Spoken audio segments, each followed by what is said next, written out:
Now, say my name. The Rolling Bad Podcast. You're goddamn right.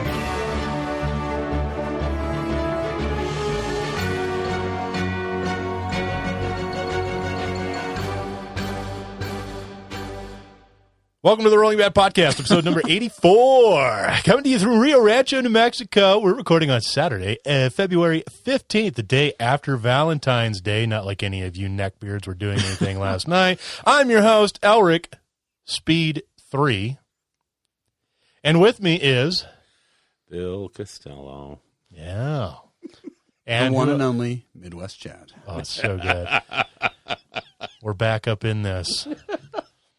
Wow, that was quite the intro. Yeah, well, after 84 episodes of saying the exact same thing, you'd think you would just, like, record that, the intro, and just plug it in every time. But instead, it's like singing the chorus every time. You know, people don't sing their own chorus over and over.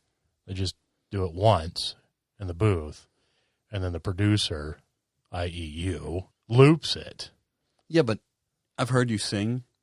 It would be like giving a paintbrush to Michael J. Fox to finish your house. Well, Wow. No, it's all right. Hashtag too soon. Wow. So welcome both of you to my humble house because you're in such great spirits. I am always in a great spirit. It's so wonderful. Let's get this over with. Warhammer. It's a thing. People play it. What else? I'm just kidding. You neckbeards weren't doing anything last night? Okay. Lovely. Wow. I'll let my wife know that one. Yeah. So I think I'm going to cut the other two mics off, and I'll just do the show tonight. Guilt by association, Chad, over there. Yeah. On today's episode, we're going to talk about some events, an event. Only highlighting that for the fun of it. So. Yeah. We'll talk about some stuff that's been coming out. Been a bit of a pause, a little slow. Yeah, I wouldn't say. Well, we'll get into There's it. actually a lot of good stuff coming out of Ray West. Some boxes that needed to be checked, as it yes, in a big way. Some stuff that we've been up into the hobby. Yes. Heavily. Oh, No. yeah, definitely. Oh, cool. Great. That's I've been wonderful. hobbying my fingers to the bone. Yeah, everybody's waiting to hear that. And then games. Yeah, we don't play any games. All right, let's just crack into this bad boy. What's the event you want to talk about, Bill? Well, Hammer and Bolter Okay. I saw this on Twitter. happened last week. Uh-huh. Yeah. And I happened to look at the results because I, for one, was afraid that it might be a Zinch runaway. Okay. But guess what? It was not. Flesh Eater Courts won. Well, yeah, because they're pretty broken. Yeah, well, not really broken. They're just strong. they're just really good. No, they're broken. They are not They're broken. not broken. Just because they won an event, they're not Yeah, that broken. makes them broken. Okay. Right? And Right, that was the narrative. Yeah, okay. Oh, my God. So number 2 was Hedonites of Slaanesh. Okay. Number 3 was Legions of Nagash. Really? Yeah. Number Sweet. 4 was our favorite, Zinch. Okay. Then you had Cities of Sigmar, OCR Bone Reapers in 6th, Slave to Darkness in 7th. Grand Alliance Death made an appearance in 8th, so that must have been a monster mix or something. I don't know why it would have been that. Okay. But Cities of Sigmar again in 9th and Skaven in 10th. So that's a heck of a good mix. Yeah, that might be that death or Grand Alliance death thing might just be the way it was entered. Yeah, It probably. might have actually been a Legions and Nagash. I would imagine it was. Something like that. That is for one, that's a really nice spread. Yeah. And two, do you know if it was Gristlegore? Or... I do not know. It was Chippy Rick who did it. Okay, fair enough. So is he running? I don't think he's running Gristlegore. I have no idea. It may be Blister Skin, because I know they've been, Yeah, they're pretty solid too. yeah, I've been Ghoul seeing Patrol. them popping up again. So Well, yeah, speed. Cool. It's all about that speed. Cool. But I mean, Very you cool. think we were kind of heavy on Zinch last time. As this is bad. Now I don't know if this was pre or post FAC, because I imagine it's post fact because fact Yeah. came out this week. and this was last weekend. Yeah. So it was pre FAC.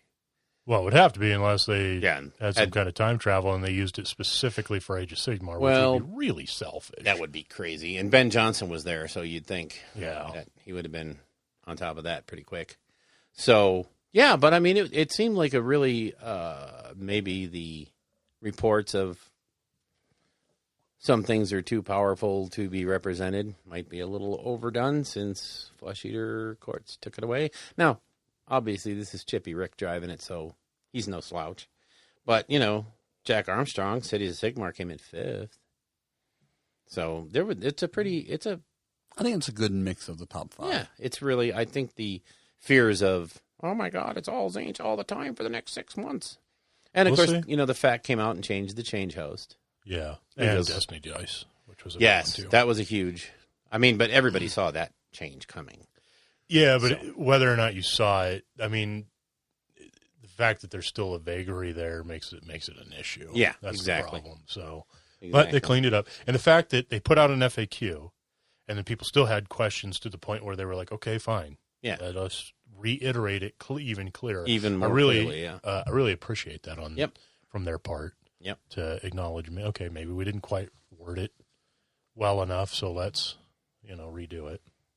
You know, I hate that thing because, you see it, I see it in my work all the time, is you write something, you go over it 10 times, you share it with 10 different people, everybody looks at it, says it's good to go. The next guy looks at it and goes, oh, did you realize that, this and this and this are going to happen because you didn't think it through? Well, we had also mentioned that about playtesting. Yeah. You've got these poor guys, 8 hours a day, blah, blah, blah. Now release it to 100,000 people. Yeah, and see what happens. Here's what I can exploit. Oh, I didn't see that. Yeah, especially when there's people out there who take it upon themselves to try to break it. Right. Yeah. Try to be lawyers about it, which is really annoying, but it's kind of necessary. I don't know. Like, it's kind of appreciated. It's a necessary evil. Yeah, because those people kind of drive it to be a cleaner rule set. Yeah, and that's the thing is it's one thing if you're trying to break it and keep it quiet and use that tech to go to an event and screw up other people. It's another they do thing, it. They still do it. Well, they sure do. But it's another thing if you're going out finding these errors and posting them up on Facebook, putting them on Twitter so that the company knows and they can deal with it. Yeah, and abusing the rules is fine. I mean, it's one thing. At least it's not like stealing the signs to win a World Series or whatever, That would never happen, would it? No. Okay. Certainly people have more respect for the game they play than doing something like that. Anyways. So anyway, that was Hammer and Bolter. I just wanted to cover that because we might have been a little down on Tzeentch last time. Yeah. I know I've been kind of looking at the power creep that's going on, and I think it's that same Chicken Little thing. The sky is falling. Not really. Things are just getting better across the board. And yeah, there's going to be books that lag behind, but they have the bad luck. They'll come back around. Or they don't quite hit the mark as hard, like Gloomspite or Silvermouth. Right. And then some of them, I think, take a little longer to crack open, like Maw Tribes. And, Maw Tribes might not be A++, but it's certainly an A+. Yeah, it's a decent... You can play with them. And when they drop, people are like, this book is garbage, Bone Reapers is way better. And it's like, well, yeah, Bone Reapers has stuff that on the first read-through, you're like, it's good in God, your face good. My whole army's immune to battle shock and gets +1 save? Oh, that's ridiculous. Like, yeah, anybody can read that and realize how good it is. I didn't get that. Do they have anybody but Bill can read that and realize how good it is. Whereas I think Maw Tribes has like a little more. There's more. You got to dig. You got layers in there. You got to peel it back like they're like ogres. Yeah, ogres are like buffet. Yeah. All right. You ever meet somebody say, "Hell no, I don't own a." Whatever. All right. What else you got? I also want to shout out to Steve Foote out there because, as a Patreon subscriber to the new Footworks thing, I won one of his prizes, one of his ether buoys or his sky buoys. What? Yeah. So I thought that was pretty cool. I'm a Patreon subscriber of Steve Foote, and I didn't win anything. That's right. Because you weren't drawn. This is rigged. I want to recount.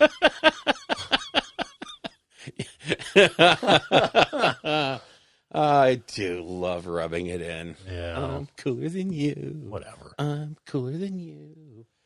So, anyway, yeah. So, yeah, become a Patreon to Steve Foote, and you're entered in to win one of his monthly prizes. So It's super affordable, too. It's Yeah. not like it's this big investment, and the stuff you get is pretty sweet. That book is awesome. It's just fun to look through. And we showed you last time, Chad. right? Which book The was book that The has like the Footworks book? 27 different table ideas. No. The watercolors. Oh, No, we never we got said to we were show. going to do it, and then Bill didn't pull it out. Well, if we can That's do that later today, that would be cool because it's some super inspiring stuff in there. Yes, Okay. it is. So And the posts he puts out and all the drawings that he shares with the patrons is just, yeah, and he's super on top of it too. Yeah. Like you get lots of updates oh, yeah. and stuff like. It's not like, oh, thanks for your money. Oh, Bye. sorry guys, I didn't put anything out this week. Oh, sorry guys, I didn't put any. You know, he's on top of it. So, Not like some American podcast. oh god, those are the worst American I'm telling you what. podcasts. So I don't have anything else intro-wise. You want to just crack into the new dawn? Yeah, Bill, let's just get through it. Honestly, we really do enjoy this show and our listeners, but sometimes it's just tough to work with Elric. It's one of those things It is. you just It is a trial. grit and bear it. I swear to God, Bill, if you don't get me a bowl of green M&Ms before the next show, it's in my writer. I didn't put that thing together with crayon and Elmer's glue for nothing. Respect the writer, Bill. Yeah, you know what I say to your narrative, right? Okay, anyway. Oh, another thing I wanted to talk about was the 40K Chibis. So Oh, yeah. Yeah. Well, that would probably be in the New Dawn, it which would be in the New section Dawn. we're getting into. Yeah. Like when you wanted to move us on into the New Dawn. That's to why I talk about said things that are let's coming talk out. about the Chibis. Okay, so now we will talk about that Yes, stuff. because it's New Dawn. Okay, so I just wanted to make sure we're... It is so hard to prepare for this show, to put everything together in a nice little package and then have somebody just throw it in your face and go, yeah, I'm not reading any of this. Let's just do it. Yeah. Okay. That's how I work, Bill. That's That's how he's why I done love. everything in his life ever. That's Yeah. a good point. Yeah. Yes. That's why I play Destruction. This level of preparedness is evident. Yeah. That So- makes me a Nurgle player. 'cause I Hey, just anyway, give up. before we started, I wanted to check. Everybody got a driver's license, right? Everybody's got Oh, their. we're good. Oh, We're good. We're good. Maybe not. You know, Maybe not. I tell myself repeatedly while I cry in the shower that I should stop sharing stuff with the people around me. And yet I constantly get lured into this false sense of security around you people. And it bites me in the Oh my. every time. I'm sorry. Did you see a safe zone sign anywhere around here? Okay. I'm going to learn. Yeah. I'm going to learn. By God, I'm going to learn. Let's talk about new stuff. Chibis. People don't want to hear us. So 40K Chibis. They're so cool. Man, I love them. they're so cool. I bought many of them. By many, I mean 11. No, it's- Because they are blind buys. yeah. Oh. Yeah. And still didn't get all 5 of them in the 11 bags that I owned. Wow. Lovely. Yeah. And you know what's funny is I bought 5. Mhm. Out of those 5, I got 3 AdMac. And I think I got, let me see, I got 4 AdMac and 1 Assassin. Yeah. And then I ended up trading to get all 5. Nice. Yep. Yeah. Andrews was telling me one of the other guys at the store bought 3 bags and got 3 AdMet guys. Oh my God. Yeah, they seem to be pretty common. That's weird because I didn't get it. you didn't- well- and I pulled like assassin. I was like, no. This can't be happening. Don't do this to me. And then it was like Sister, Ultramarine, Mhm. Sister, Grey Knight. Yeah. Yeah. Started getting through. Never did get the AdMac. But Yeah. thanks to your Yes. bad luck mixed with my bad luck, We have a set. we came out mediocre in the end. But they are super cool. Together we are average. Yeah. Yeah. Nice. With our powers combined. We cannot save the planet. Yeah. All right. So also released today, since it was Saturday, Yeah. the Killer Morph came out for the kit that was in just the Blackstone Fortress. Or no, I'm sorry, he was in the. Where was the Killer Morph? Yeah, no, he was in the Blackstone Fortress kit. The heck is a Killamorph? He is the Gene Stealer cult. Awesome dude. Oh, Double pistol guy. Shoot you in the face. okay. So that was released. The Adeptus Titanicus Terrain was released today. The Start Collecting Gene Stealer Cults came Yeah. out today. There was like no hype for that. It was just something I noticed when I looked at the pre-orders or whatever last week. I was like, oh, crap. There's a whole Star Collecting box for Gene Stealer Cult. Oh, I thought it was kind of hyped. What was it Well, on the I'm in the community Gene site Stealer or Cult whatever? groups, I didn't see so. it on the community site or anything like Oh that. yeah, it was there. Oh, well. Yeah. Never mind then. It was pleasant. I mean, it was a cool surprise. I'm not into Gene Stealer Cult, but anytime an army gets a start collecting box, that's It's a a win. good thing. Yeah. And it's a good box too. Yeah. You get a Ridge Runner and Acolyte hybrids, and let me see. You get depending on how you build it, you're going to get 2 or 3 different leaders. So headquarters. So Right on. it's a good book. It's a good box. So I like it. So the Psychic Awakening Greater Good. So the Tau and the Guard have their There's time in the sun. one other in there, isn't there? I think so. Yeah. I can't remember. I don't know. Andrew's explained all the ones that have come out so far. It's kind of weird how they're being treated. So I actually bought it and I haven't opened it yet because I was reading Wrath of the Everchosen, so that I could actually prepare for this show. I do. And then, so the only ones I haven't done, because the next one is Saga of the Beast, and they've confirmed that's Orcs and Space Wolves. Right. And there may be something else in there. We don't know. So the only other things that haven't been done is Dark Eldar, Necrons, Custodes, if they choose to do Custodes. And they said that Sisters won't be in one. No, they're not going to get. Well, they kind of were in Faith and Fury. Yeah. Dark Angels was in. Was it in this one? Is this? Yeah, Dark Angels was in this last one. Oh, okay. And then Grey Knights was too. Yeah. Oh, Death Watch. Death Watch has to get something. Dark Eldar, Custodes, and then Necrons. And Necrons. Yeah. So and they've already announced the book that has the Imperial Knights and Chaos Knights. Yeah, that was the and demons. And demons. For some reason. So they're gonna pretty much hit everybody.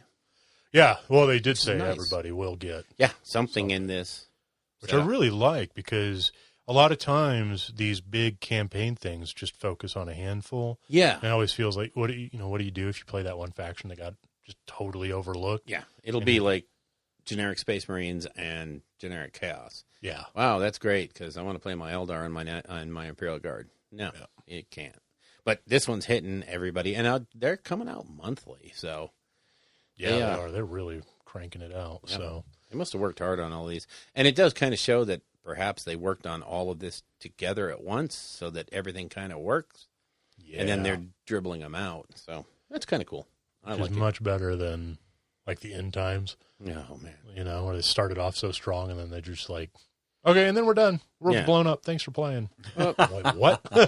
And then there was this big explosion. Yeah. Or like Gathering Storm. Yeah. I mean, that was a much tighter story, but still it was like, it just felt abrupt, a little too abrupt for, basically almost destroying 40K. Yeah, and it was so weird because where it left off, they then picked up in novels. And then the novels stopped, and you started the Vigilus campaign. So it's like... Yeah, over 100 years later. Yeah, if you're not keeping up with both the books and the rule books or the campaign books, you're kind of scratching your head going, well, how did we get here? Yeah. So it's kind of a weird thing they're doing in that. I truly love this setup for Psychic Awakening a lot better. Everybody's getting hit. The story's moving forward with each book. Mm-hmm. And not necessarily galaxy-wide, but at least those people are being brought up to where is today. What were the Tau doing all this time while the Imperium and the Chaos was basically just playing their little games? So, yay for that. Now, for pre-orders...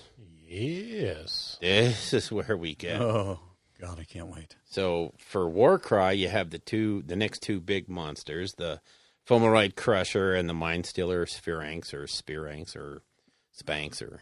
Such a beautiful miniature. Isn't it? Mind Stealer. Oh, my God. That cat. I love that thing. Yeah, both of them are... They're just... over the top good. And the one they just came out with, what was that, the Ogreoid? No, the combat? Yeah. Ogreoid. I don't know, whatever. Yeah. That was awesomely cool, too. So, yeah. Yep, they're crushing it with that stuff. Yeah, and then they're starting this campaign thing with Necromunda or whatever. Yeah. All the different houses. Yep. So the House of Chains. Goliath gets hit first. There is some sick models. Oh yeah. Coming out. Necromunda is like, wow. Yeah, it's... Doesn't even look like 40K. No. Those models are... Warcry's the same way, too, right? Yeah. Like, when you put the Warcry Chaos bands out there, and then somebody else puts their other faction. Yeah. They just don't blend. Yeah. I don't think Not at all. so. But Yeah. now that you have Slaves to Darkness, it does kind of blend, but you can tell they were heading off on their own direction for a while, and now they're just starting to bring it back. Yeah. And I love seeing that with Necromunda, where it's like, we're going to be our own space. We're going to have our own little. You go out and play in the Imperium. We'll just play underneath this city here, okay? And I love how they did that with the enforcers, the police. Yeah. Oh gosh. You know, way back in the day, it was basically Judge Dredd miniatures. Right. Yeah. Mm-hmm. And now they're completely unique. Yeah. And I was like, these look wonderful. That being said, I saw somebody on Twitter painted theirs like Judge Dredd Yeah.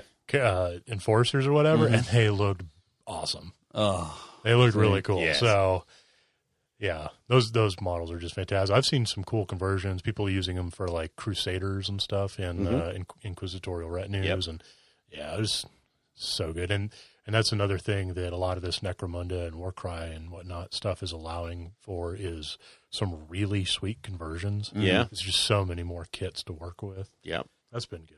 It really has. Some of the stuff you've seen coming out using the models from Blackstone Fortress are just like, Oh yeah, that too. it's Blackstone almost Fortress. like it's a melting chamber or a melting pot. I really see have to what, play those two games. Like, I really need to play. We need to play Necromunda Blackstone Fortress. and Blackstone Fortress. We were supposed to get together Friday, but we didn't because, well, there was stuff.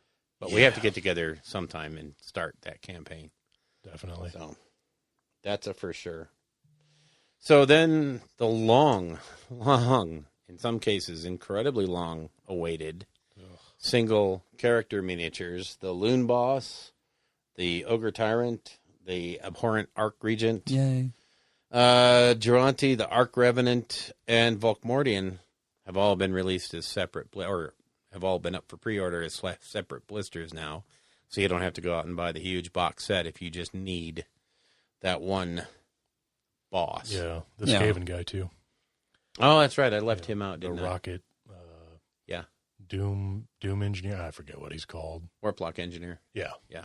with the Doom rocket. I did forget him, didn't I? Yeah. I am not worthy. Well, I mean, it's all. He came out with. Which one did he come out? The Skaven dude? That wasn't Carrion Empire, was it? Yeah, Carrying Yeah, Empire had to with be. the Archregent. Yeah, Yeah. that's right. Yep. Yeah, and then I saw somebody ask on the Facebook feed of like, okay, well, when are we going to get the Lord Relictor? When are we going to get all that stuff? And they were basically like, yeah, if you want it, you got to get the Start Collecting boxes. That is so strange. Yeah, it kind of sucks, but there's probably some issue with the sprue. I don't know. It's got to be. And then there was another one that they asked about that was in a box, but not a Start Collecting box. And I can't remember. It was like, I think it was like an alternate sculpt for one that exists anyways. And they were just kind of like, yeah, if you want that unit type, it's already available, but getting that particular sculpt isn't or something. I don't remember. But I asked, and I never did get a reply yet, how long are we going to have to wait for Dirigible Engine Master and Oh, yeah. the Magister guy on disc that just came out in Aether War? Oh, yeah. Because Aether War sold out. I think it sold out pretty quick. I know there's still one like at the GW There's store. one at the store, yeah. But, if you just want those guys. Yeah. Like I already have enough balloon guys or I have enough Skyfires and whatnot. It's like I just want those characters. You might have to wait a while. Yeah. Well, at least there's hope. They do come out. And then in the, again, Warcry department, boy, is this a hell of a week for Warcry. Yes. Because not only did you have all the card packs that came out last week, but now up for pre-order are Seraphon, Maggotkin, the Rotbringers and the Demons, Blades of Corn, the Demon side and the Mortal side, some Stormcast, I don't know, overpowered. Everybody rips your face off faction thing. Yeah. And, well, Slanesh, who cares? Anybody that plays that is a cheater anyway. Wow. I'm kidding. So it's the Stormcast, Sacrosanct Chamber, and, well, Slanesh. So, so now almost everybody gets to play Warcry. I mean, I can't think of too many that are left out. Cities of Sigmar, you'd have to have like 5,000 cards. Yeah. And It's a Rolodex, basically. yeah. Yeah. So we're probably not going to do that one for a while. I can't wait to pick up the Nurgle stuff. Oh, me either. Yes, me too. Yes. Yes. Yes. Hashtag me English. Wow. too. IR in English. Me fail English? That impossible. So, yeah. I mean, it's getting kind of nice. It's getting kind of cool. A lot of Warcry hope out there. So much fun. So crazy cool. So expandable. Yeah, that's the God. beauty of it. Love that game. It's terrible. Cool. You guys want to move on to a good game? No? I don't think No, we covered Warcry. Yeah, we're good. Oh, bless. Okay, so a whole bunch of the old metal miniatures for Middle-earth Strategy Battle Game were released. Some of the big orcs. There's the Boromir set. It's a nice little assortment of folks that came out. So I definitely picked up the Boromir set so that I could do my Minas Tirith army with a real leader instead of having to borrow Aragorn. So No, metal though. yeah, Haven't we got past that? I mean, it's the 21st century. Come on. You know what it is? It's that nostalgia place. You know, Oh. it's that you gotta want it. You gotta. I don't want feel it. I don't feel it. I don't either, but I bought them. Yeah, they also have those sweet Mordor Uruk-hai, Yep. which look really cool too. Yes, they're very nice. Cool creation. I think that was about it. Yeah. So I'm going to not do the poo joke again. That's probably for the best. So, Chad, what have you created? My creation. Mm-hmm. Is it real? What? Nothing. Sorry. Slipped into some Oingo Boingo there. I apologize. No, I've just been doing Nurgle. I'm trying to pound out the last few remnants that I have to build and paint. So I figure tonight I'll finish my Lord of Blight. I'll start on my Harbinger. And I have a handful of other things to paint. And I'm done. I will have an actual painted army. I'm so happy you got back onto the Nurgle thing and are rounding all that out. Yeah, I will. I have to put it out there. Bone Reapers. I had a weakness. I had a weak moment. I apologize. I read the lore. I like the book. I like the rule book. I really enjoyed it, and I was like, I could slap these guys together. Oh my God. I could run through this army painting it, and then I was like, no, I have to focus. Have some control. Focus. Here's what you got to do. Here's what I feel like you should do. Okay, here's my opinion. Okay, we're good. I'm sitting for this one. Okay. I'm still going to zone Because out I know for how this. you are with the hobby, where you get very close to finishing or something like that, and then you decide, I don't like any of this. I'm going to strip it all and start from the very beginning. Yes. Power through the Nurgle, right? Get it all done, and then immediately put it off to the side and buy a new army and start messing around with that to keep your mind focused. And then you can play the games that you want to play with the Nurgle and not feel like you have to relapse on the hobby. What the thing was for me was the saving grace was the Blight Kings, because for the most part you can make them individual. I can paint them in individual. They're not all green plague bearers, Right. Or Oh, yeah. they're not all just in green armor. Like, I'm going to slap something here. This skin tone's different, and I'm able to experiment and just goof around and go, okay, you know what? Normally that would look terrible, but on this guy, it worked out nice. It's okay. Yeah. So I've been keeping that in my mind. Like, okay, here's 15 guys that are done, and they don't really look all the same. There's coherency. Each of them has some sort of green armor somewhere. Each of them has a little bit of purple somewhere. But that's it. Yeah. Otherwise, I just let it run. It's not like trying to paint 40 great swords that look awful. Yeah, no, especially if they're metal. Yeah. Yeah. I don't know why somebody would do that, but Just a terrible person. yeah, probably. What about anything else? No. I'm good. I've taken up the bulk of the show. Thank you. Bell? I You, have done been any hobby? painting Aeronautica Imperialis. Yeah, you have. I'm so happy for it. I know. I got all my Thunderhawks are done except for panel lining right now. Thunderhawks? Cool. Yeah. Thunderbolts. Thunderbolts. Yeah. Thunderbolts. Thunderhawks. Wishful thinking, That's different. Yeah, they're all done. I've got all the base coats on all the orcs and got all the washes on them. So, yeah, I've been painting up the Thunderbolts as the Fantine Air Corps as they arrived at the beginning of the book, and they're very dark gray with a little light blue on there. I like it. That is very cool. Yeah, see this. And then once again, the Marauders and Destroyers and all that stuff So good. are Yeah. done up for the Fantine Air Corps. See, I can't look at this stuff, Bill. I'm sorry, Why not? because I want to play it. Well, okay, you can play it now. I've got a full set of painted miniatures, so Yeah. that's the idea. Let- That's why I let- painted them. Let Bill take the plunge on this one, and then what you like, you could pick up a little bit for yourself.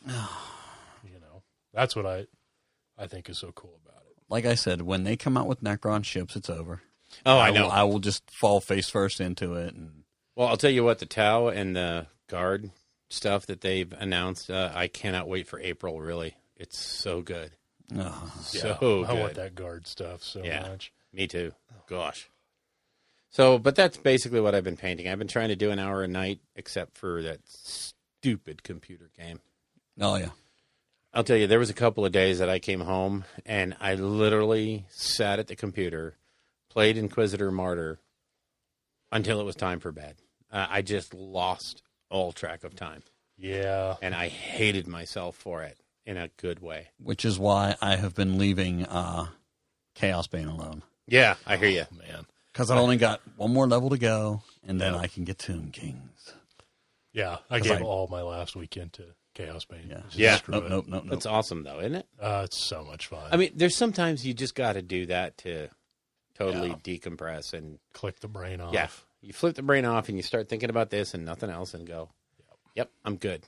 And no self-recrimination. You just deal with it. Yep. If I want to get this army together in time for Randy Fest, though, Yeah. Yeah. I'm I at the hear ya. tail end. I am at the longest yard, so I gotta do it. I just gotta buckle down and do it. So I'm trying to do the what was it, 365-day challenge, Yeah. where you do 30 minutes a day. Yeah. That's it. You don't have to do more if you want to. Cool. Yeah, sure. Do a minimum of 30, whether it's cutting something off a sprue, filing it down, whatever. Yeah. That's kind of what I'm trying to focus on. Doing the hour a day thing, I'll tell you, I got more progress on these than I've gotten in a long time. Yeah. And it's just, you set that as a goal. And I try to do it before dinner. The wife gets home, she does whatever she does, handles the dogs and does all that stuff and starts making dinner and all that stuff. I try to carve out an hour right then and there because she's not nattering at me to do anything at that point. Which is a good use of the word nattering. Yes. too. Oh, yes. I like that. So, yeah. I try to do mine like an hour before bed. Yeah. Half hour before bed or after my son goes to bed. Yeah.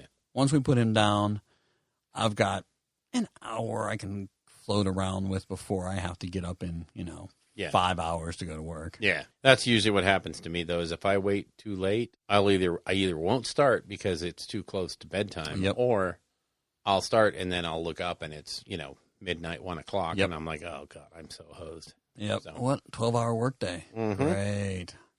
I guess I can sleep for a quarter of that. So, Elric, you want to talk about your creation? Nope. So how's Cities of Sigmar coming? Painting great swords.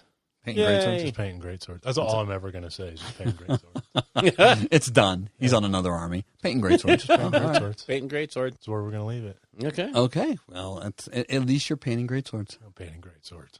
Good. 30 Not good minutes a swords, night. great swords. Well, I would call them mediocre swords right now. That's a but good point. No, not the swords, just the skill. Oh, Yeah. Oh, this mean. comes from me. I paint neuro because it's easy and I don't have to be neat. okay, that's a good thing. Yeah. So last time we talked, I said I was going to talk about the latest asset drop, but I didn't want to do it in that show because that show was running long. This one's not so long, so I'm going to talk about the asset drop box. So what else have we been doing? In the... You, sir, can bite me. Well, I have So- this 27-part article I'm going to read off, and Yeah. So let me talk about painting great swords. Where's that mute button? So, yeah, in this month's asset drop box, you ended up with 3 of the new Turbo Dark Color Shift paints, which is kind of nice to get anytime you get it. I love those paints. They're so cool. And you got 3 jars of the War Color paints. This time it's all in different violets. And the idea here is to do an underwater scene, which is really kind of cool. And then they have a matte coat, a matte varnish, if you will. So actually, there's no brushes in this box, but the paints are really cool, and they're from big name brands. So I was really jazzed with this one too. So now what I meant to ask you last time was, how do you get the asset drop box? Like, I'm not myself have not heard of it. You until subscribe to it. introduced You go to the asset drop. I can send you the link. Okay. I think I put the link in the show notes. But you just subscribe to it. It's like 25 pounds or something, or something that plus shipping. Oh, so it's international. So, yeah, Okay. they're actually out there in England. But in every box has just different paints and sometimes brushes and all kinds of cool stuff. Yeah, because you had that one book. Yeah, they all come with a book. Wow, I forget what it was last time. It had like blood effects and things like that. That was really neat. Yeah, so same I was thing, like, that same huge company. book? Yep. Yeah. Okay. Yep. So they sent you a pot of matte finish, like that you use Yeah. with a paintbrush? How does... Well, Sorry, I'm totally ignorant on, like, sealing models and stuff. So You can either you're not brush it worried on that or- you would put it on too thick? No, you basically put it on like any other paint you would.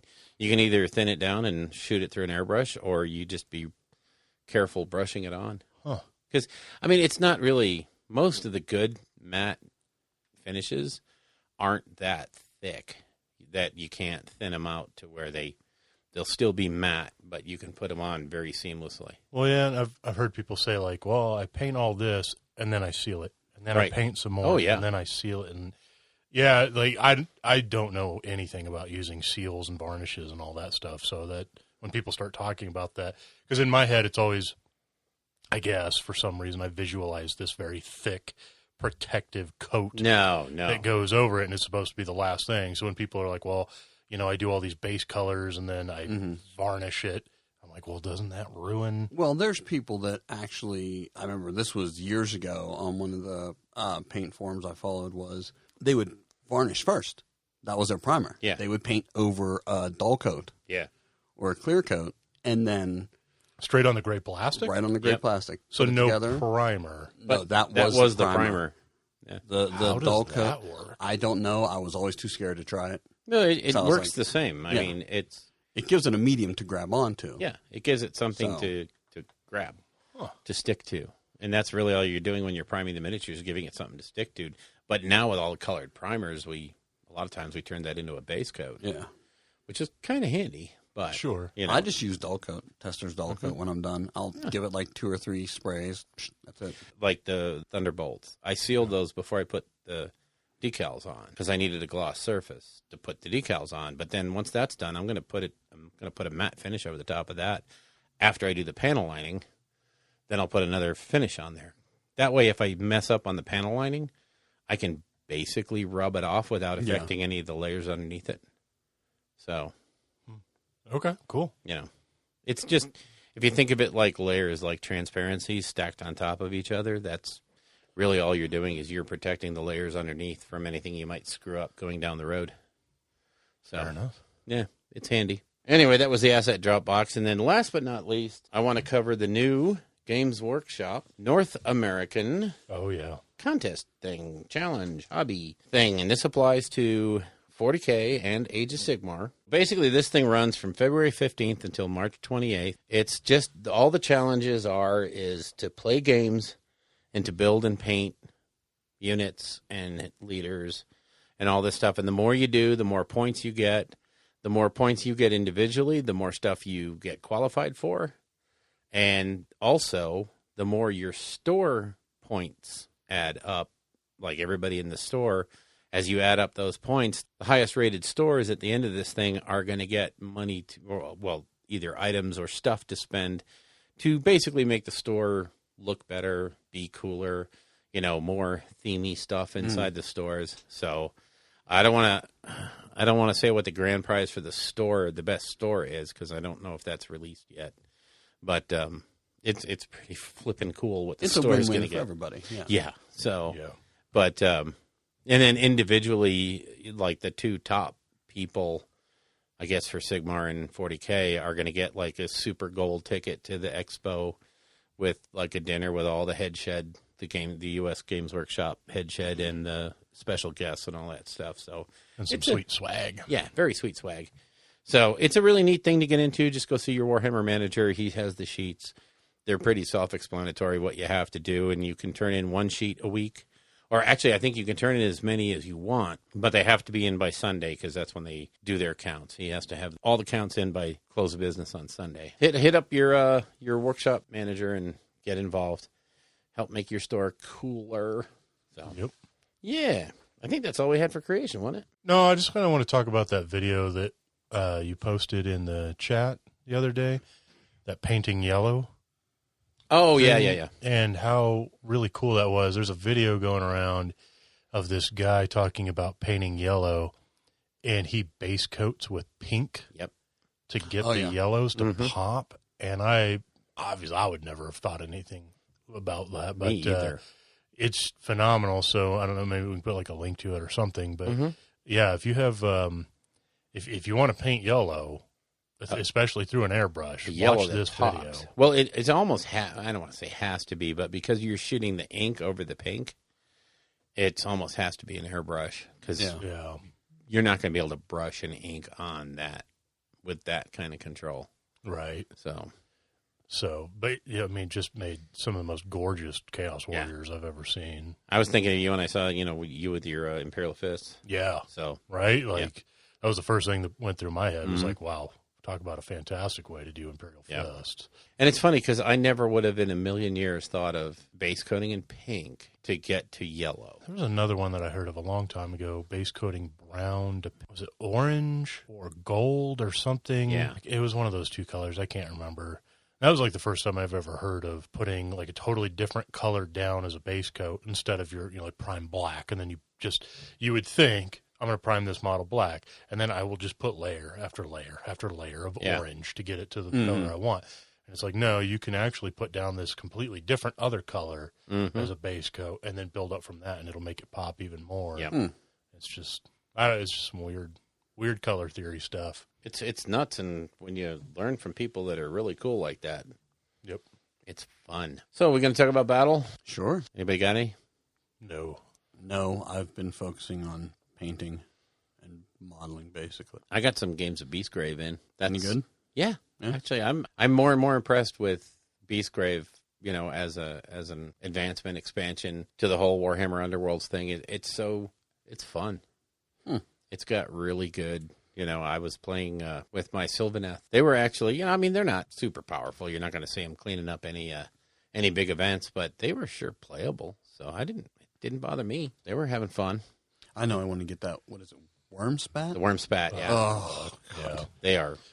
That and the Ogre. The two new ones are so good. Yeah. I just want to get the Worm Spat just to flesh out my Blight Kings. Yeah, they are gorgeous. Well, and that unit is great in a Nurgle army. And it gives you another caster. Yeah. She's a great Which sorcerer. I need because I made my first one from scratch, basically. Yeah. Because I hated that little fat metal one. Oh.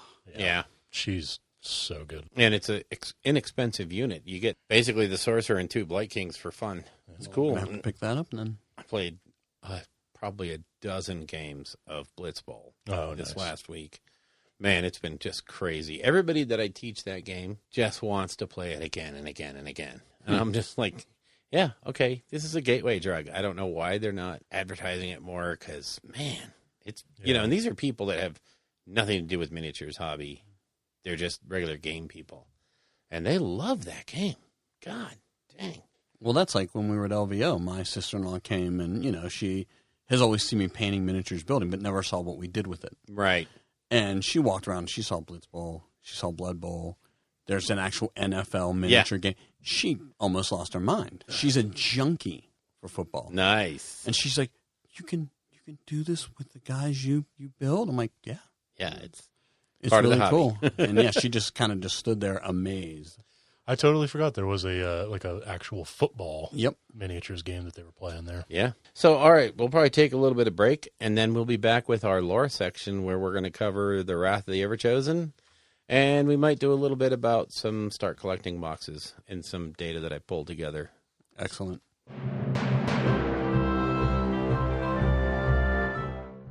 So, for our lore segment, we are going to talk about the new book that just dropped. Ossiarch Bone Reaper. Oh, I'm sorry. No, you're going to talk about it because I'm done. Wrath of the Everchosen. Which brings up an important point. Which is? If you haven't been watching the Wrath of the Never Chosen comic strip on the Warhammer community site, go check it out. It's pretty funny. Is that the one that I believe the comic I read had 2 guys in a field? Yeah. And I'm like, this is fantastic. Oh, yeah, we keep going to Why do like, we always go to the pools of blood? or Yeah, that was it. The forest of That doom. was Why funny. can't we go to the meadow of pleasance? Anyway, I'm sorry. I didn't mean to run her up, No, even though it's I did. fine. Good. What are we covering? So in today's lore segment, we're going to talk about Wrath of the Everchosen. The latest, actually, this isn't even the latest. This would be the new campaign book from the Soul Wars saga. So the never-ending failures of Nagash. This has a ton of stuff. So this Oh, my gosh. moves the storyline forward, for Right. one, which is really cool. It's always good when that happens. Lets us know what's going on with our boy Archeon, who would be the Everchosen that is so wrathful, Yeah. as well as Catacross from the, from Nagash's We'll see our Bone Reapers. menagerie. Yeah. Why don't you walk us through a little bit of the narrative stuff there, Bill? The crazy part about this book is it's like 50% lore and 50% cool new stuff for chaos. You Like kinda- new rules and game. Yeah, game all the stuff. it's got the siege rolls, and it's got some interesting new ways to play, and it's got new scenarios. The scenarios look actually like a lot of fun. Yeah. I think they could definitely be something. They got rules for the roaming monsters and the wandering endless spells, Yeah. which I don't know. The mechanic seems kind of interesting. It's you keep picking endless or wandering monsters or endless spells, and you can have as many as there are artifacts in both armies. So you could end up with a ton of, Good. you Yeah. know. But I mean, it's one of those things where it's going to be. They have robot rules for both the endless spell and the wandering monsters. I'm not going to get into exact mechanics, but it's kind of cool. It's kind of. I think personally, if I was going to do this, like in a narrative setting, I'd probably limit it to one or two per player. So, but I mean, I like the way they have the limit in there because it kind of makes it the more powerful your army is, the more monsters might be coming to eat you. So, Yeah. so it's kind of a neat thing. But really, the first 48 pages are lore, and it tells the story after the Realm Gate Wars. Archeon kind of pretty much disappeared. In this book, you find out what he was up to. You also find out what the backstory for Catacross was. Now, we kind of knew the story for Catacross. He was stuck in one of Sigmar Storm vaults when the Necroquake happened. Penumbral engines turned around and exposed all those things, and boom, he got out. He goes back, and a lot of great lore on how the OCR Bone Reapers are made and how they operate. Yeah, I mean, it's just the lore section is so on point, and it moves the story forward. I don't want to spoil the whole thing. Catacross with the OCR Bone Reapers, along with Lady Olinder and the Night Haunt, they basically try to take the All Points. During the initial phase of the attempt to take the All Points, Archeon is still not around. He's doing other things. They actually have some pretty decent success. Catacross is defined as one hell of a general and one hell of a leader, and it kind of shows he's really, really good. Do we know how far along they've moved the storyline? Is there an actual time frame? No, and they're staying really nebulous about that, which is good. Because if you try to nail things down to calendar dates, all you're going to do is end up with, people that have read a book and go, well, actually on Tuesday the 14th, he couldn't have been doing that because... Lady So- Olinder's been fighting here for 100 years, well... Yeah, so, I mean, okay. they leave it nebulous, which is really... It's Much the way better, you yeah, need to yeah. do it, especially when you have realms. So, but, yeah, it turns out that Archeon, during all this time, was actually hanging out with his bro, Slaanesh. And I say bro because we all know Archeon's a god. Slaanesh is a god. Yeah. So they were just hanging out, doing god stuff, chilling. And now, actually, Archeon was trying to figure out how to break the chains that were holding Slaanesh. And it kind of goes into why he's not trying to curry Slaanesh's favor or to get in good with him. He just sees Slaanesh as something he needs in order to make his armies better. He needs that power of Slaanesh. He's a means to an end. Yeah, exactly. And what's really funny is as you're reading through the stuff, you realize Archeon doesn't think of Slaanesh as, oh, I have to free this great god so that I can eat up some of his power and be better for it. He's more like, I need to use this guy, so I need him free. It's not, he doesn't believe he's below Slaanesh. He believes he's his equal. And I need you to help me out, bro. I need you to have my back. Be breaking chains and stuff. Wow. So there's a lot of shows that have gone over the lore in this book. I won't belabor the obvious stuff, but it's a really great, if you're wanting to catch up or even see where the storyline is, definitely pick up this book, if nothing else for that.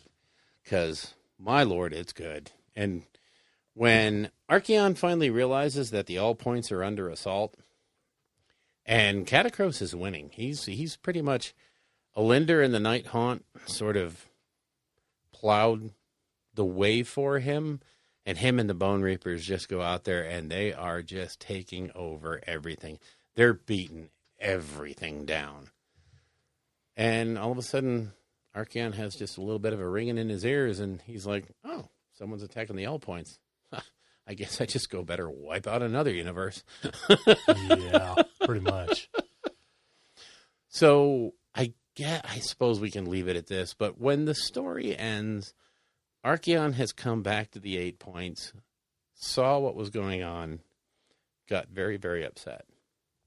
And you never, ever want to upset a god who's actually like a project manager guy that can get stuff done. Yeah. Yeah. So when the story ends and the curtain closes, the Slayer of Kings is buried in Catacross's chest. And we don't really know what happens. So does he roll 2 6s or not? Snake eyes. So yeah, it's a really great lore section. I cannot praise these guys highly enough for moving the story, moving it not in the way that you thought it was going to move, with, Sigmar doing something stupid and Nagash being just an idiot.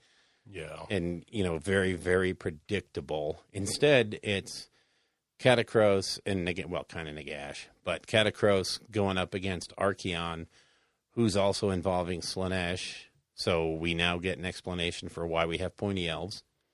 And it's moving the story forward in this fantastic way. It's so refreshing and good to see. And I swear to God, I hope there's more of these books, because this one is focused on chaos. It is completely, all of the formations in the back of this book are all for chaos. So one would imagine that there's going to be 3 more books just like this, except not Wrath of the Everchosen. It's going to be Wrath of the God who doesn't know what to do, and Wrath of Destruction, because that one's easy. And then, Yeah, that would be pretty cool. Yeah, I think they're gonna hit all 4 alliances. So, because they've got chaos, they've got death covered. Yeah, but death didn't get any rules. No, they got nothing. So there's gonna probably be a death. Nagash is, yeah. Allow me to retort. Well, and that's what I think. That's why I think they left the story with, Catacross with the Slayer Kings in his chest. Is he's probably gonna live. You'd think, because they still want to sell that model. And I'm just saying. I know they sell the Karl Franz model, and he's not exactly That's quite true. showing up to the flea market. So where's on my Sundays Emperor anymore. model? Yeah, right.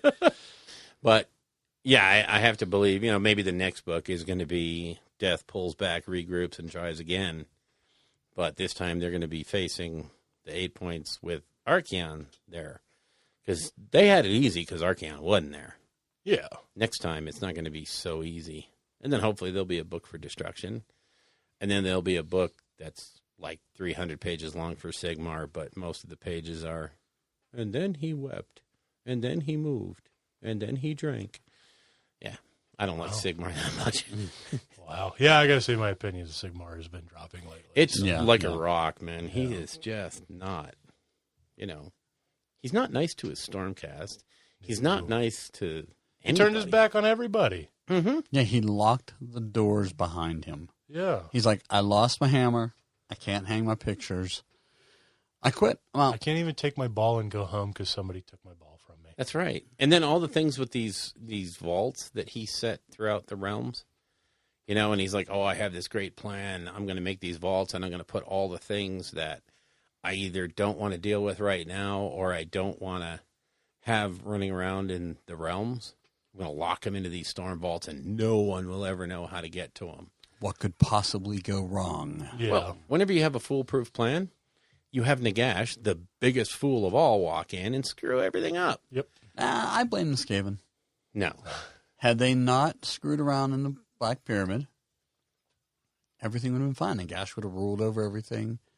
No problem. He would have Would've been screwed done. it up somewhere else. Yeah. Yeah, He's not Nagash a is smart pretty man. incompetent.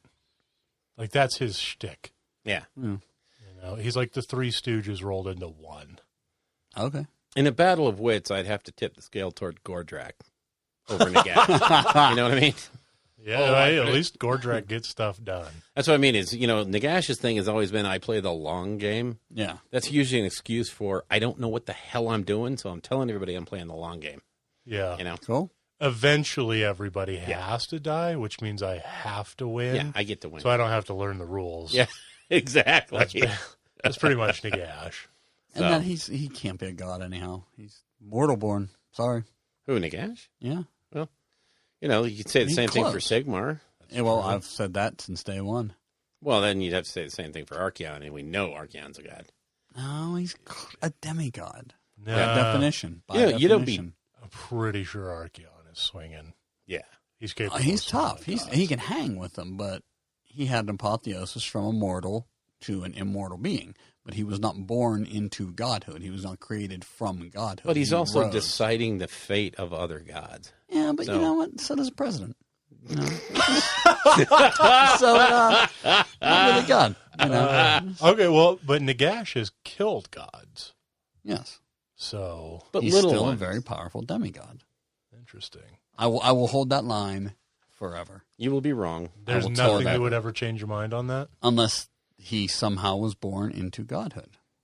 Well, how do you get created born into into god? godhood? How do you do that from the point they're at now? You don't.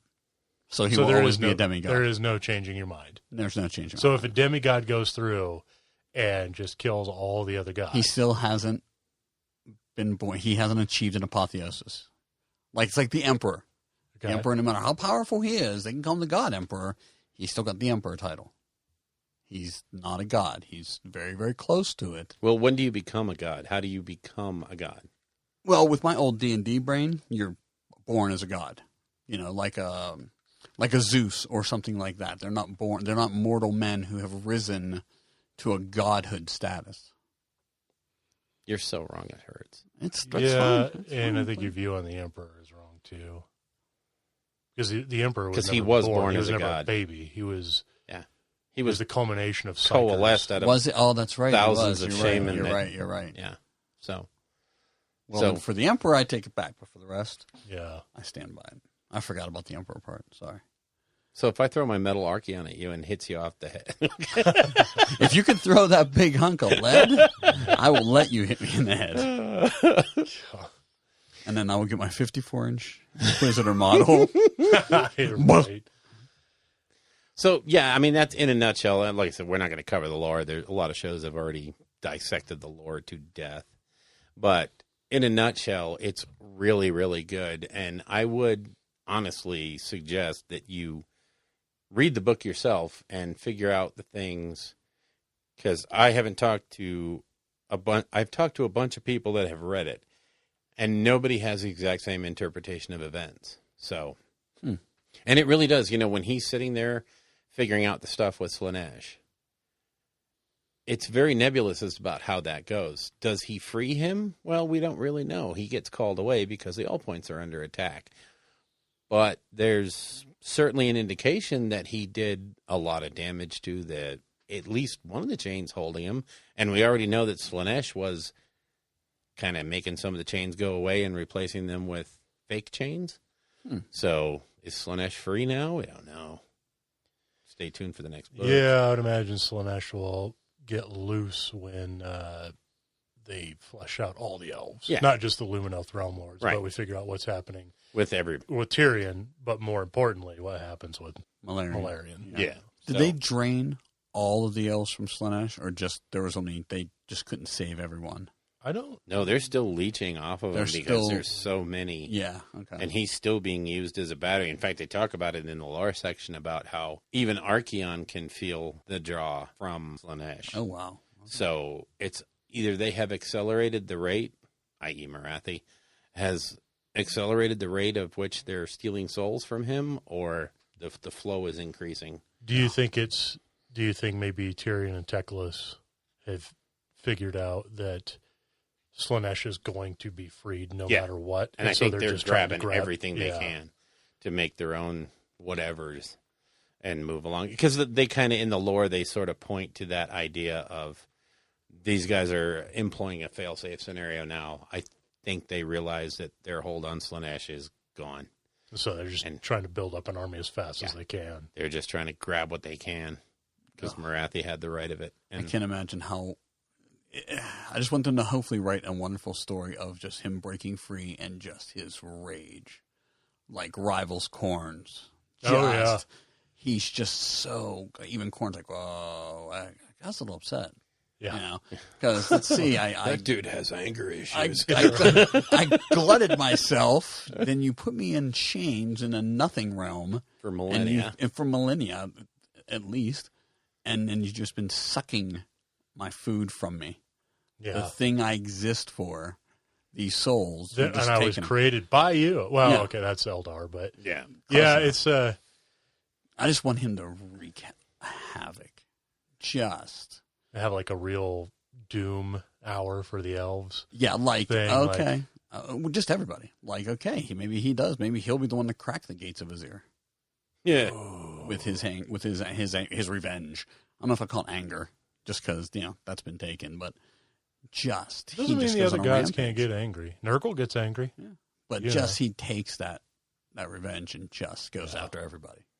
Wouldn't it be crazy if he goes after Sigmar? Somebody has to. Well, Right. that whole idea of maybe cracking the gates of Azir, going and messing up the place, maybe that will finally be the impetus to get Sigmar to do something other than sit around and, cry over spilled milk. Well, and we know that Azir can be breached because it was breached on the Necroquake. Mm-hmm.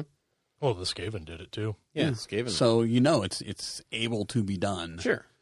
So maybe. But when you have a freed god Yeah. coming knocking at the door, it's pretty much going to cave in. Yeah. Or So I thought one of the things that Archeon is trying to do is free Slaanesh so that it distracts Nurgle, Khorne, and Tzeentch. Right. They have to deal with him now, and it allows Archeon to pursue his own things without worrying about the Pantheon.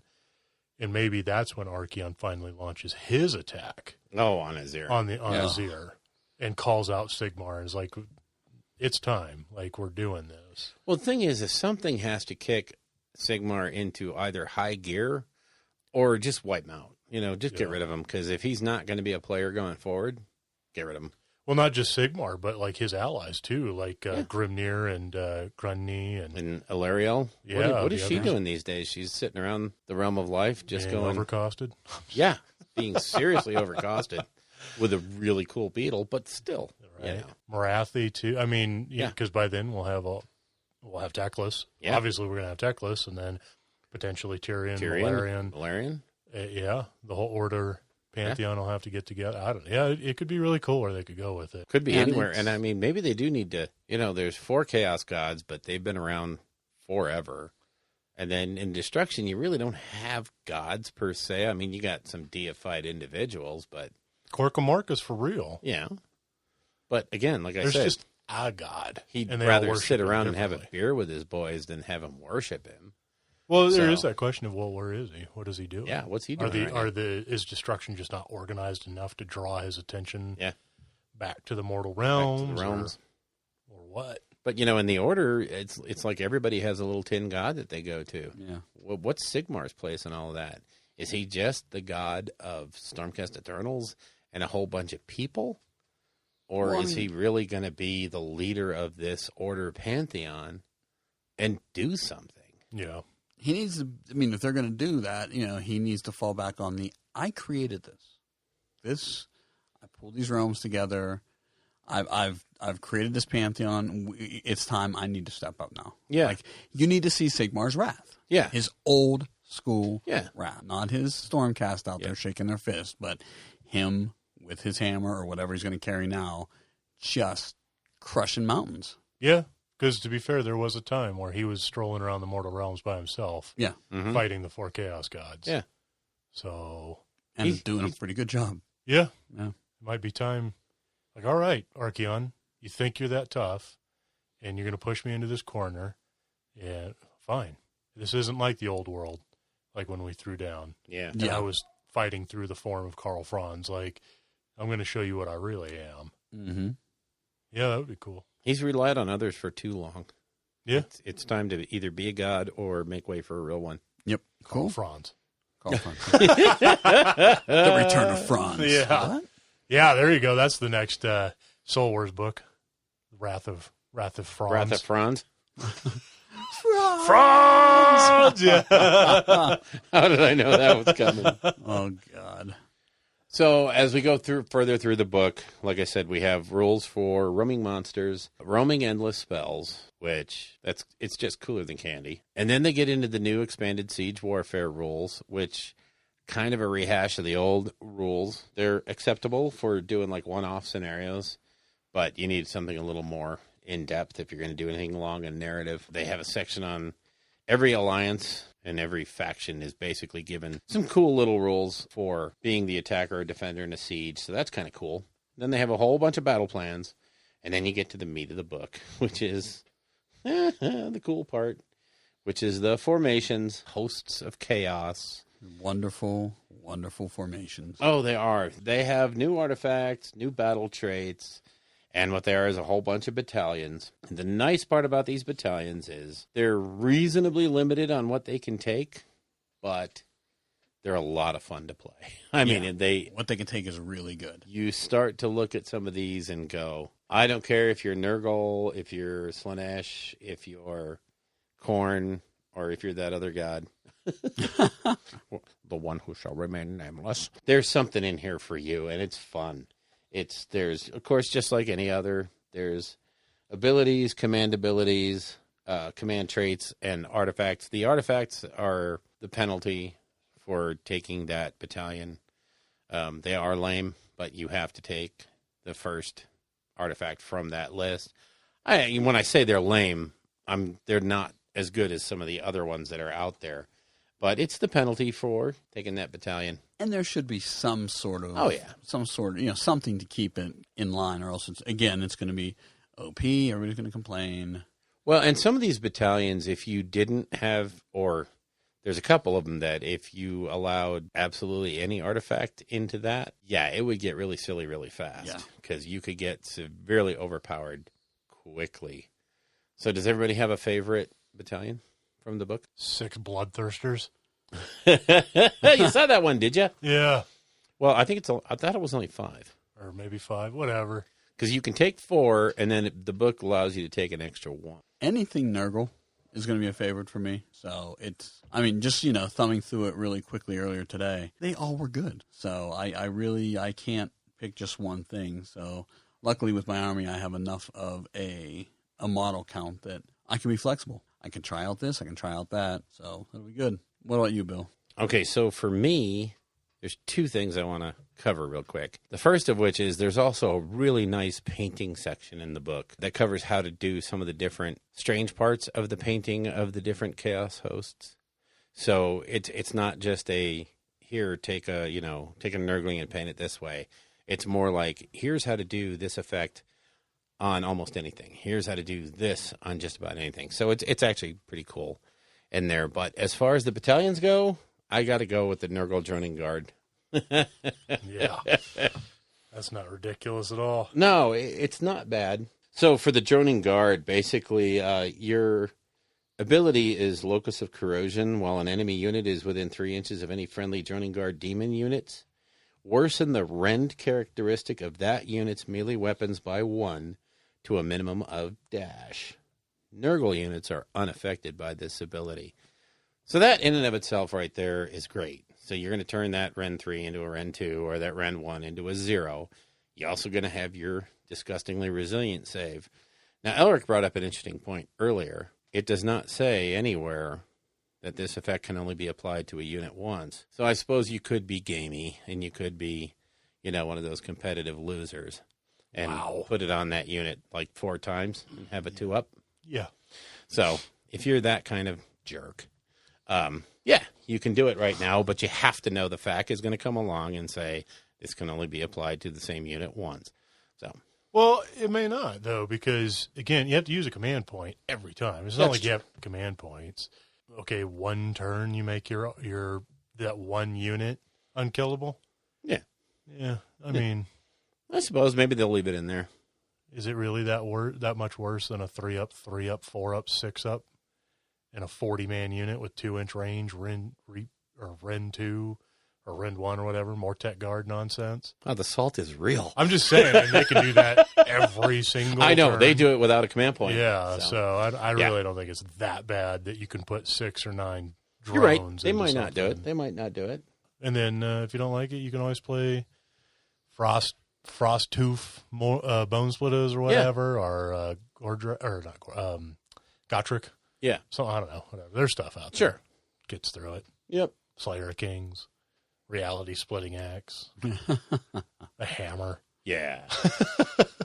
So then the command ability for that droning guard is use it in the combat phase. If you do so, pick 1 friendly droning guard plague drone unit wholly within 12 inches. Until the end of that phase, add 1 to their disgusting resilience save. Isn't that beautiful? Lovely. It's so wonderful. Papa Nurgle cares. He does. He does. He really, Very much so. He loves us all. So then the command trait is the droning guard general must have this command trait. The Rotwing commander, after armies have been set up, but before the first battle round begins, friendly droning guard plague drones can move up to 4 inches. It doesn't sound like a lot, and it really isn't, but it does get you a little bit of a jump, and it could make that 9-inch charge into a 5-inch charge if your opponent sets up, stupidly.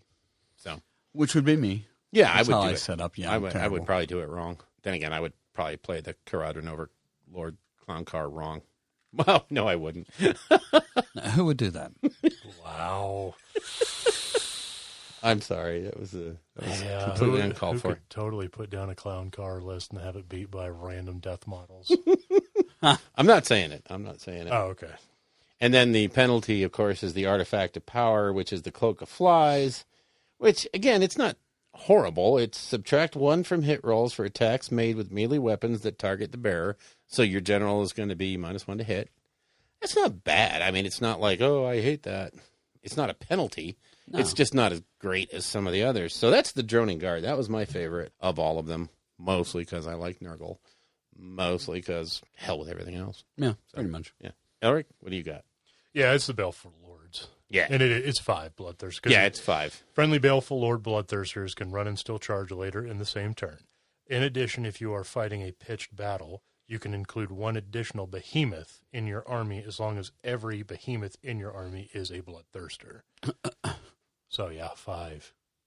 God. I am legitimately going to look at putting this army together. I love the Bloodthirster model. And always it is. have. It's wonderful. And I used to have a Khorne Demon army. I'm working on another one. So Scarbrand and 4. Scarbrand and 4 of his buddies. Yeah. Yeah, it's just so cool. It's thematic. Scarbrand and the Supremes. Woohoo! Yeah. The fact that it's actually, a fairly strong list, too. It's just, I don't know. I love it when all that stuff comes together. The problem with that list is going to be you're not going to have any, no, it's not going to be a problem for you, though. But most people that play it would not have any friends. So I don't think it's really that bad. It has, no chaff, right? You go up against, a KO army, they just kind of giggle. Yeah. Especially if they're playing Barak Zilfin. Not really, because when you start triggering the ability for each Bloodthirster to feed off the next one, and in the hero phase, they're going to be attacking and killing everything. Yeah, we'll see. Yeah. We'll see. I still got to build and paint 5 Bloodthirsters. Yeah. So. Ask Anders to do it for you. He Right. whips those things out like no tomorrow. Yeah. Oh, no, wait, that's... If somebody can build and paint Khorne, it would it's be Anders. him. Yeah. He's probably already got, 2 armies of that. No, he's got all the mortal stuff. Really? He's got 6,000 or 600,000 points of mortal side. It's the demons he's building now. Oh, okay. So, I think he has it. It's just not built and painted. Did you see Colby's Bloodthirster? No. in the store when it was on display. So him and Anders both built Bloodthirsters, and they, had a little paint off, not so much to compete, but to challenge each other to get it done. Man, they were both beautiful. Colby's was just amazingly gorgeous. Nice. So was Anders. I mean, they did a great job on both of them. So, oh boy, that would be so easy to do. And I'm thinking about it if you use the Blood Angels. Yeah, Blood Angels Red. Blood Angels Red. Oh my God, that would look fantastic. Yeah, it could. And I'd get a couple pots of that and just there's my base. Yep. Give it a highlight here and there. Okay. Here's a challenge or an idea for a challenge if you guys are up to it. Oh, here we go. Oh boy. No, Yeah. You're not going to stay with me on this one. I'm with you. I'm with you all the way, bro. Okay. So I want to play not just Khorne. I want to play demons. Okay. So all 4 of the demons eventually. Yeah. You have Nurgle, Chad, right? And you have Nurgle. None of the others, right? Well, I have a what's the name, a Khorne army that I collected, just haven't built yet. Oh, okay. What if we do a greater demon off? Ooh. How so? Like we all build and paint a greater demon. Doesn't have to be the same one. We just build and paint. I've already done that. You don't want another one? You don't have another one to build, paint? No, I do not have another one because I built Rodicus instead. Have you painted it? Yeah. Rodicus is completed and my 2 other Great and Clean ones are done. What about the Glotkin? Glotkin I have not done. Still in the box. There you go. But you have it. Yes. All right. Okay, so, I mean, it's essentially a greater demon. I mean, he's huge. He's awesome. Yeah. Okay. Okay. I'll do a Bloodthirster. And I'll do a blood. Well, I mean, I have a Bloodthirster, Lord of Change, and a Yeah, you have Keeper of everything. Secrets. I don't have any Nurgle. The only thing I have is Bloodthirsters. So, Okay. yeah, let's do a demon off. Okay. It's like Stroganoff only. Well, because it would totally tie in, too, with the thing at the store yeah. of building and painting models. Okay. For Yeah, points. you It would betcha. help the store Yep. as well.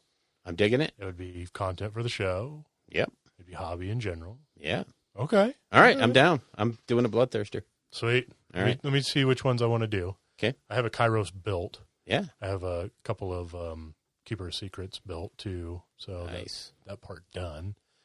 Yeah, I don't know. We'll see. Okay. So a Glotkin, a Bloodthirster. And Yeah, then and whatever you do. decide. All right. It's not necessarily like who can paint it better or whatever. No, just we'll put it up for the listeners. And, Yeah, we'll just we'll have a fight and oh, yeah, and then we could do an arena battle. yeah. Well, we shouldn't do an arena because it's always going to be one-sided. It's going to be 2 against 1 for everything. So we'll have to have back in the day, we used to play, we called it Moon Madness. Like this was back when I was in high school, so long ago. Yeah. We would just get characters from 40K. Oh, yeah. And boom, they just get them against each other. So you could just do the same thing. There's no rules. Just fight. Yeah. Yeah. We'll just have an arena match. Okay. The hell. Okay. It'll be great fun. I've been wanting to build Glotkin Ooh. anyhow. So And you know what? I'll build that fortress, and it'll be in the fortress. Nice. And now in this corner. All right. We'll get an announcer, maybe a Scottish guy. I don't know. Yeah. Sweet. All right. All right. Cool. It's on. It's on like Donkey Kong. Okay. So anyway, tell us more about the... Oh, yeah. So you get 5 Bloodthirsters, which is, again, awesome. And ridiculous. then the command ability that you get is you can use this command ability. It's called Frenzied Annihilator. If you do so, pick one friendly Baleful Lord's Bloodthirster. Say that 10 times fast. Until the end of that phase. When you look up to a value on that model's damage table, that model is treated as if it has suffered 0 wounds. Sounds great for everybody but Scarbrand. Because Scarbrand gets much scarier as he takes damage. The command trait. The Baleful Lord General must have this command trait. Thirst for Carnage. Add 1 to charge rolls for friendly Baleful Lord Bloodthirsters within 8 inches of this general. Not wholly within. And the whole army, the Bloodthirsters get to run and still charge. Oh, that's good. So that makes for some very fast flying Bloodthirsters. Yeah. Except for Scarbrand. He can't fly. Poor guy. And I can see why Scarbrand's so angry. Everybody else is flying around having fun. Yeah, and Just he's stuck left there on behind. the ground. And the artifact of power that you have to take is the Black Brass Crown. Add 1 to save rolls for attacks that target the bearer. That's actually pretty good. That's not bad, yeah. I think there are 4 up, so it gives you a 3 up, and it's against everything. It doesn't say, like, in the combat phase, you get add 1 or whatever. So, It's not bad at all, really. Yeah. I mean, it's the penalty, but Yeah. oh well, it's not that big. Like I said, those aren't that big of a penalty. Right. So Let me see the book real quick. I want to see that Magnificent Wanderers. oh yeah, I was just looking at that. That may be the one I wound up choosing. Page 96. So, abilities, Locus of Corrosion. Same as the Droning Guard. Command ability is Infested with Wonders. So, you can use this command ability in your hero phase. If you do so, pick one friendly Magnificent Wonders Daemon unit holding within 14 of a friendly Magnificent Wonders Daemon hero with its command ability. Till the start of your next hero phase, if an enemy unit ends a charge move within 3 of that unit, that enemy unit suffers D3 mortal wounds. A unit cannot benefit from this command ability more than 1 per turn. See, now that tells me that they didn't forget it and they didn't mean for it to be there because they specifically put it here. Yeah. Yeah.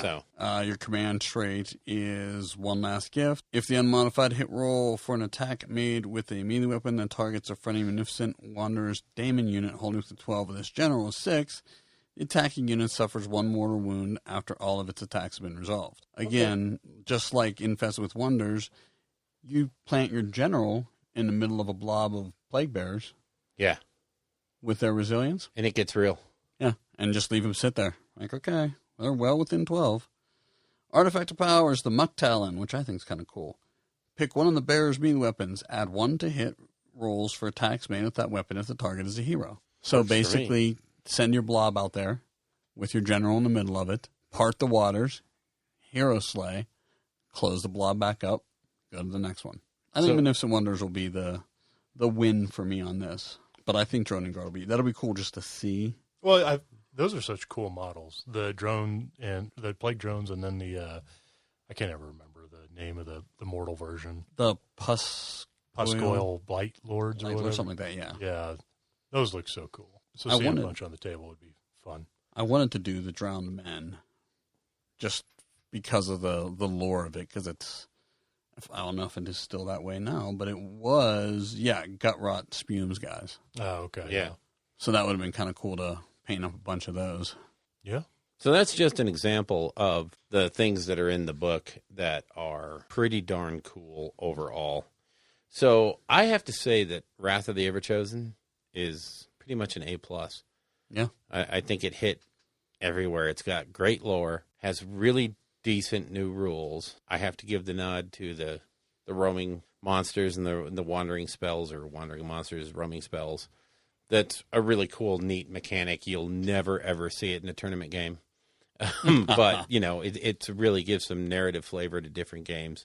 Some great scenarios in there, great painting guide, and then a lot of options for Chaos players to field something different, to have something else to work with. Yeah. So lots of fun, tons of fun. I have to give it an A+.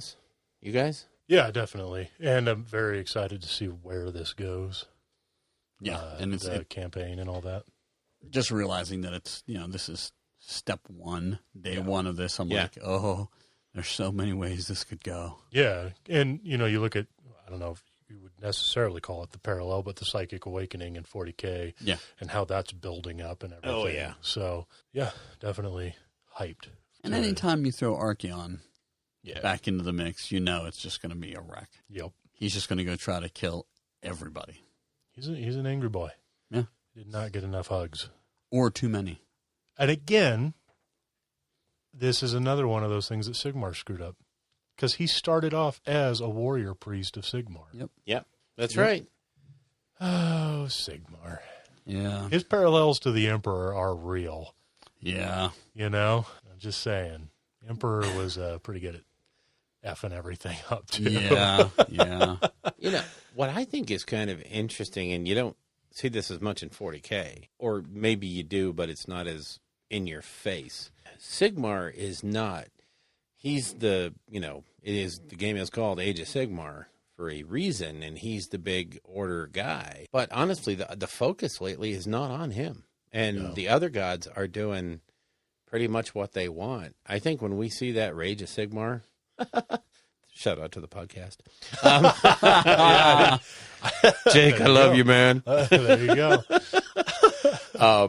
But really, when you see that Rage of Sigmar, when he actually either, does something, Yeah. it's going to be big. Yeah. That'll move the story forward. Or he'll just sit up in his ear and cry over, "Oh, I could have been a contender." But, we don't know. He got his hammer back, and then he immediately gave it away. Yeah, it's like... What a clown. Some people don't learn. What a real Nagash move that It was. It's... You got to figure, like, every day at 4 o'clock when the whistle blows and the gods all take time off. It's got to be Nagash and Sigmar in one of the booths. And they're just both got their head on the table, and they're like, just beer, more beer, more beer. We suck at this. Chaos gods are over there throwing darts, having a good old time, playing pool. Archeon's kind of sitting by the jukebox, playing whatever he wants. Yeah. So, Do I take a cheap shot at people that are already on the bottom? Oh, yeah. Yeah? Yeah. So how bad must it be to be such a Tomb Kings fan at this point to know that really your only representation in death is Nagash? Like that's your boy, not Cetra, because he's not a thing anymore. Right. Not the defiant warlord that never kneels. He's another Stormcast slave. Yeah, yeah. He's a nothing. Your whole army is a nothing, and your only representation is like literally the biggest clown of the mortal realms. God, that's got to be rough. That's a tough pill to swallow. Yeah, it's gotta be. Well, I mean, if you really want to dig nails in, here I have my Bretonnian army. We are the quintessential knights in shining armor, reduced to crazed cannibals, essentially. Yeah. I mean, if you read between the lines on Flesh Eater Courts, It's the Bretonnians. Yeah. That's the Bretonnians. Or the Order of the Fly for Nurgle. Yeah, true. In that case, they got a massively good upgrade in my eyes. Sure. But, they're fantastic. Yeah. Otherwise, you're naked, hunched over, cannibal, half-dead creatures. Yeah. Tough break. Yeah. Tough break. Oh, well. But at least you have a book. Unlike Tomb Kings. Yeah. Oh. God. Oh. No, they have a book. It's Bone Reapers. Oh. With an updated model line. Yeah, that's all. Wow. God. You slap some turquoise and gold on those guys, and that's your 2.0 right there. Can we just... Sand on the bases? And they're beating the face. Oh, man. Ooh, Can we get any went deeper meaner? That went deeper than I thought it was going to. Awesome. All right. Sorry, TK players. Well, no. All two. Sorry, not sorry.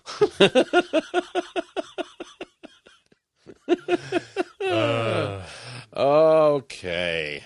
That's Wrath of the Everchosen. Pretty much. Yeah. So, neat stuff. So let's dig into this list that you put together. It's data for all the start collecting boxes currently available. Yes. So you have the names of the boxes, the factions that they're a part of, and then their alliance. And then you went so far as to put their MSRP, what the price of everything would be in the box separate. So then, therefore, giving us not only a monetary discount, but a percentage discount.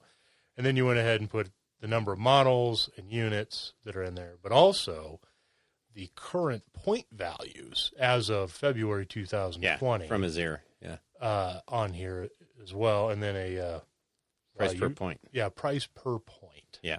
Which is interesting. Now, I want to say one thing is I stole the base list from a guy's blog in England, but he had done it all in pounds. His point values are off, too, because I guess when he did his points, it was before the latest General's Handbook. So this isn't... I had to pull together all the prices, the current prices. But basically the idea was somebody else's. I just executed it for America and for February. Okay. So Excellent. But yeah, what's really crazy is if you look, this first one is ordered by the percentage of discount. Now, there's one box in there, that's the Thunderstrike Brotherhood Getting Started box, which throws everything off. Because the assumptions you have to make with that box, it's basically a 69% discount on all the units that are in there. But you don't get enough models in that box to make a full unit. So it's actually kind of a false. If you buy this box, you're not going to be able to field 5 of this and 3 of that and 5 of that. Right. So it kind of throws things off a little bit. So we discount the Thunderstrike Brotherhood. But honestly, the best value box out there, the best discount is the Fire Slayer box. You get 50% off on that box. That one, yeah, that's always been a pretty tasty Mm-hmm.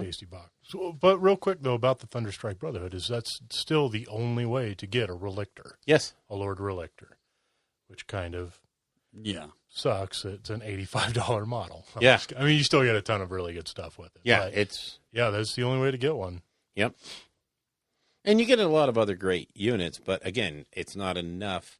You'd have to supplement it with either the Easy Bill boxes or something else. Or buy another Yeah, or buy Thunderstrike 2 of them. Brotherhood. Yeah. So, but some of the best discounts are the Stormcast Vanguard box is 48.6% off.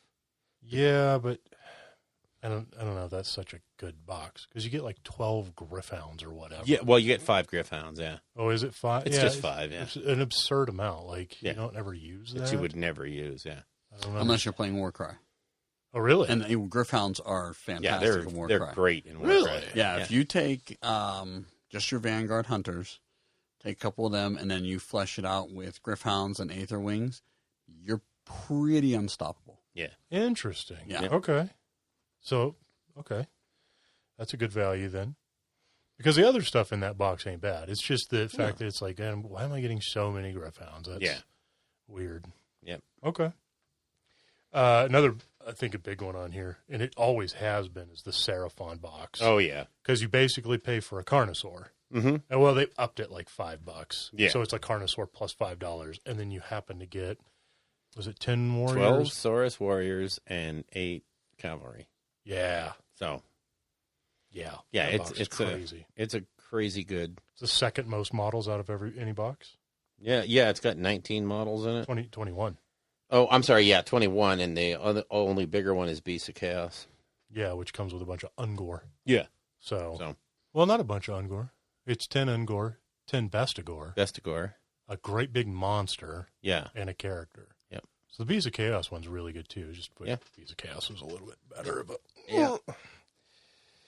army or book. Yep. I was looking at Fire Slayer as a possible other army to do. I think it'd be a blast to paint, No, yeah. especially now with the contrast paint. I was going to say, if Definitely. you like skin. Yeah, it would definitely be a stark contrast to the colors you used for Nurgle. Yeah. So unless you paint them all green and blues and stuff with little hints of purple. Yeah, well, the Fire Slayers aren't feeling too good these days. Yeah, a bunch of little Hulks running around. No. No. No, We're not no. going down that road. No bright green skin, dark green hair, No, Yeah, purple no. pants. purple pants. Oh, Wow. God, that would be bad. That would look awesome. It's like the Avengers ogres or whatever. The Marvel ogres. God, those were wonderful, though. Man, Captain America really let himself go, didn't he? Yeah. Poor guy. Just a little. Just the chicken breast, Cap. That's what you're supposed to be eating. Not all the gravy and biscuits with it. Or the rest of the chicken, including the bones. Yeah. Good Lord. And the coop. And the. But then on the other end, in the, wow, this is not a very good value department. Oh, this is weird. It is strange. You have the Demons of Slaanesh box, which you save a grand total of $3.75 for a 4% discount. It's a really not good box. I mean, I'm not saying the contents aren't good. I'm just saying The discount value. wise. Value's rough on that one. The next worst one is 26% off. And then you have this one that's 4% off. Yeah, you'd literally have to add a whole nother unit to make that a valuable box. Yeah, they would have to.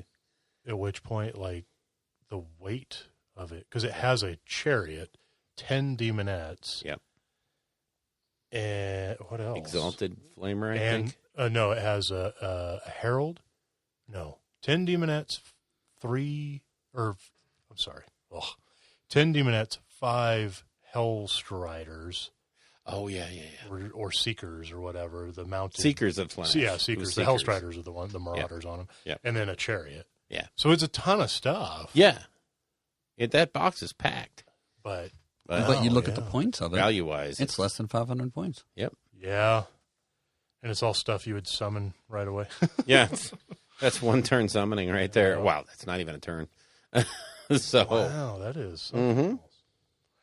Oh, good Lord. Yeah, I'm starting to look at some of the point values you have down here. Some of these boxes are, yeah, look at the Idneth Deepkin. It's only 380 points. Demons of Corn, 350 points in that box. Yep. The Anvil Guard box is only 370 points. So, man. Yeah, and, when you think about it, most of these boxes have a couple of headquarters, a couple of units, and a couple of something else, or, one of each, depending on how bad they are, how totally bodacious they might be. So, yeah, but some of these point totals vary amazingly. So you get, for Beast Claw Raiders, you get 680 points because you get one Frost Lord or, on Thunder Tusk or a Stonehorn, depending on how you build it, and you get 4 Mournfang. So that's 680 points right there. 2 of those boxes, and you're knocking on the door of a full army. With just 10 models. Yeah. Well, that's always been the beauty of Beast Claw. So that's why I bought them and built them. Yep. And the other sheet I did, where it shows it the price per point, so it's basically the value of the box. Again, that's why I brought up the Mawtri, or the Beast Claw, because that is you're paying 13 cents a point for that box. It's crazy. But then at the far end, you have, again, Anvil Guard, where you're only getting 370 points, so you're paying 27 cents a point.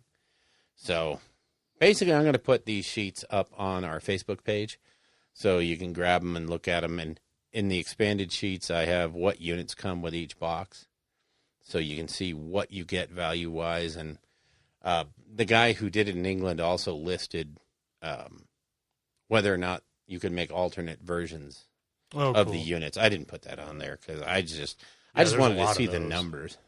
Yeah, there's quite a few of them. And that does change your thinking a little bit, too. Yeah. Changes point values a little. It'd almost be interesting to see kind of like a viability thing, too, as far as whether or not it comes with a battle line and a hero. Oh, yeah. Things like that. And so that whether or not it's worth buying multiples. Yeah.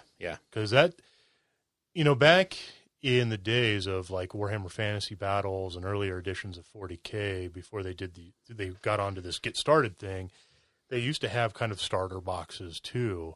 And some of them were fantastic ways of getting in. Like the old Death one was like 20 skeletons, 20 zombies, and 10 ghouls. So you buy like 2 or 3 of those, and that's all your chump core stuff out of the way. And then you could start buying your characters. But then some of them would be, nothing really comes to my mind right away, but some of them are like, well, I'd buy one. Yeah. And then never buy another one because I just get too many characters or too many. It's not the like right that. mix. And so some of these are kind of the same way. Like the Fire Slayer one, I don't know. I'd probably buy multiples of that. But like the Stormcast Vanguard, you really need to buy 3 of those and have 15 freaking Gryph-hounds running around, stuff like that. No, it's a waste of not a waste of a box. But definitely one is worth it. But in some of these cases, you're right, multiples would be not advised. But see, this was something I thought that we could use this little list as a launching off point. Mm-hmm.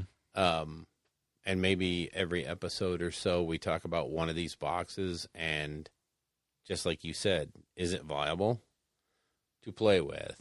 And where do you go from there? Yeah, I like that idea. Yeah. So that was kind of what fostered the idea of putting that together.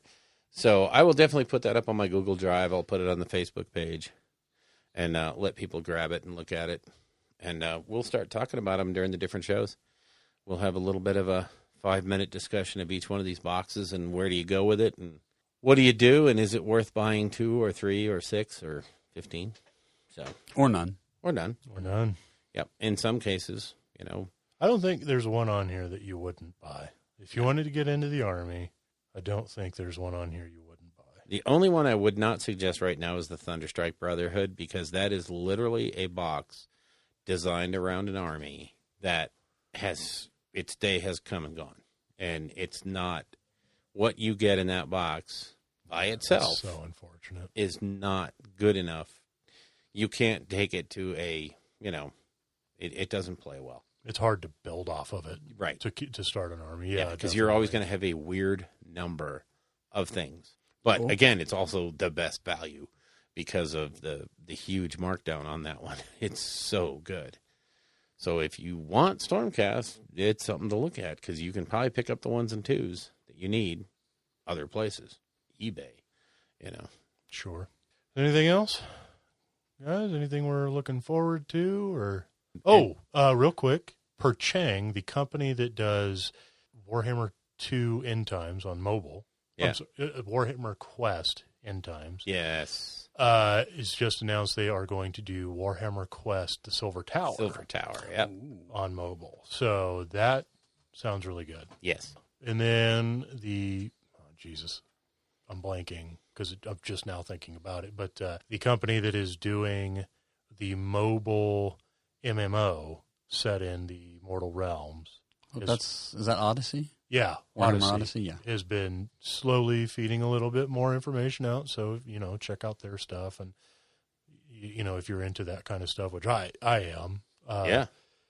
Is it set in the Mortal Realms, though?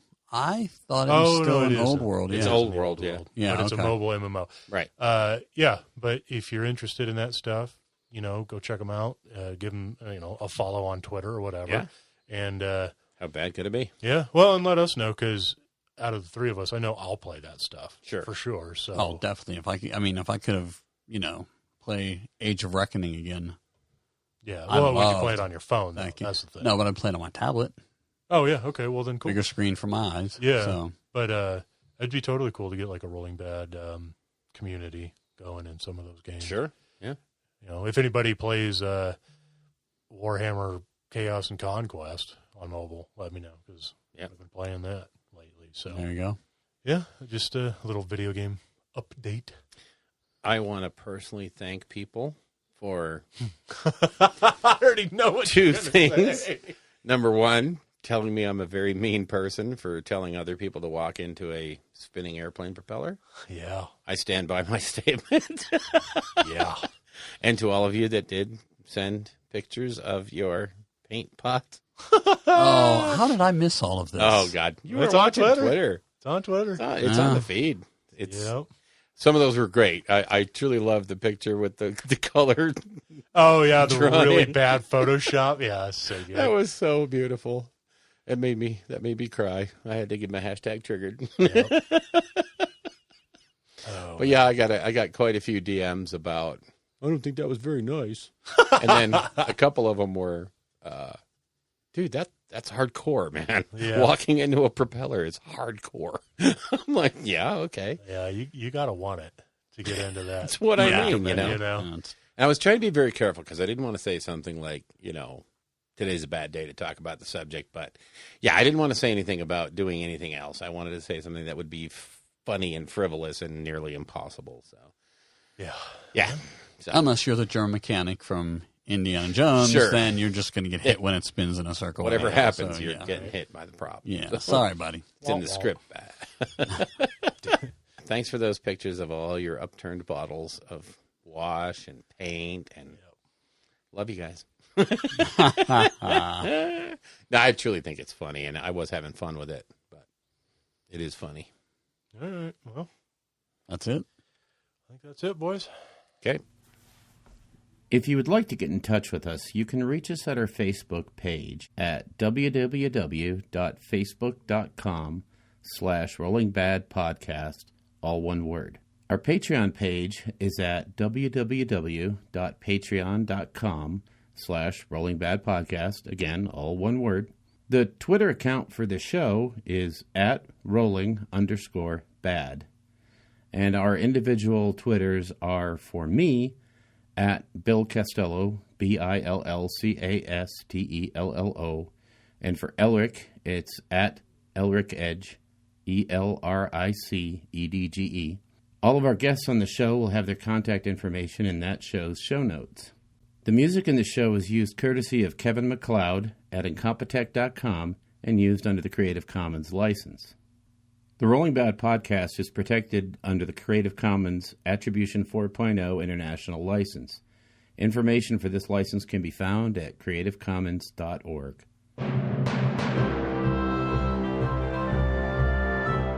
Stormcaster, cool.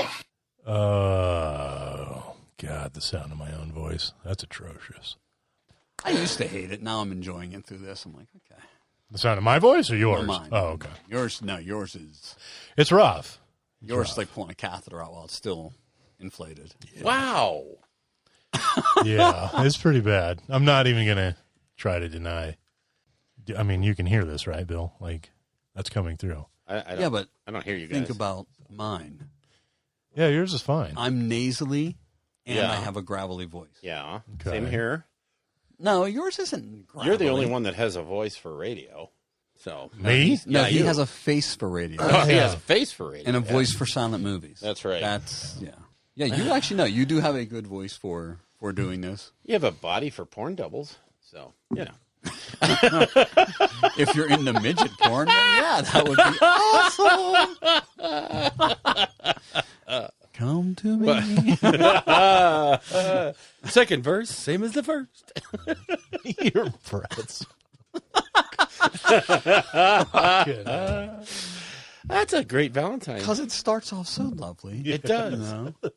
Well, yeah, and you don't know, like, did the record skip? Did we miss a verse? Wait a second. I put verse and chorus together. Yeah. Yep. I think we needed a comma in there. The Oxford comma, Bill. You went to public school. Oh, sorry. Whenever you're ready. Stormcaster, cool. Why do you even come on then? Why I don't know. The whole drive over here, I was just like, what am I doing with my life? Welcome to the Rolling Bad podcast, episode number. I can't see it because Bill put the iPad behind his mic stand. Welcome to Rancho Mexico. We're Saturday. There you go, buddy. I still can't read all of it. There's an 84. I'm guessing we're episode 84. Whatever. Start over. And the one and the two. Wonderful. Release the bubbles. All right. And Game face. Stormcaster, cool. Of course. What the hell is PA? Psychic Awakening. Oh my God. PA. The Psychic Awakening So Greater glad Good I put box. together these notes before the show, and then Guggity gug. yeah, nobody reads through them. Can't even remember your own notes. Good, get it together, Bill.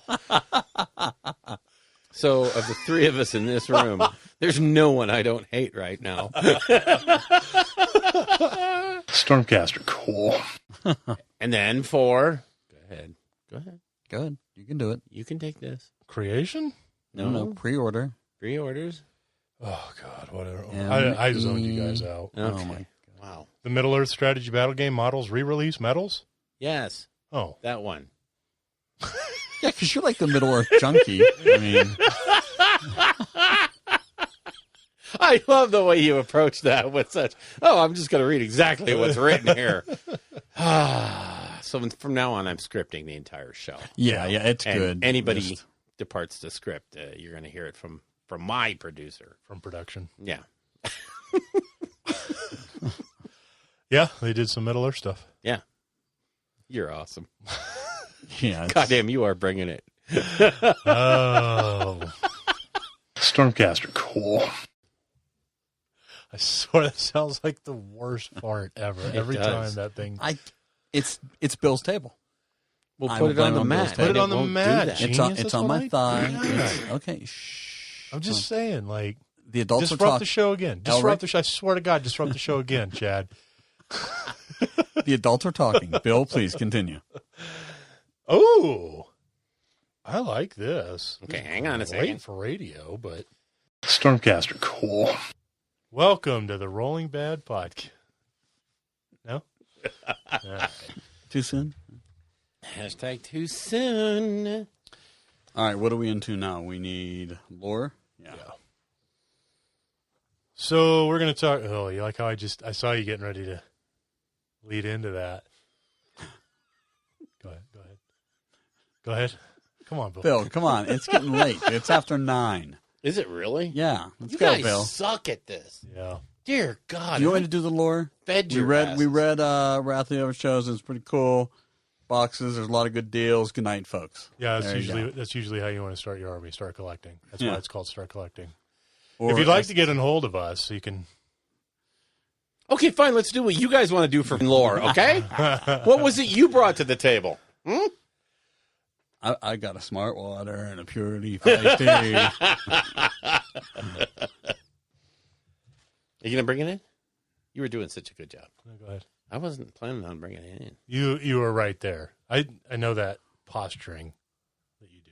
You've done it 83 other times. You usually bring in the lore, though. Do I? Usually. So, I'll bring it in. I don't care. Oh, somebody's bringing it in before I collect my goddamn Social Security. Sorry about the language, but still. So today. Oh! Okay, anyway. So today in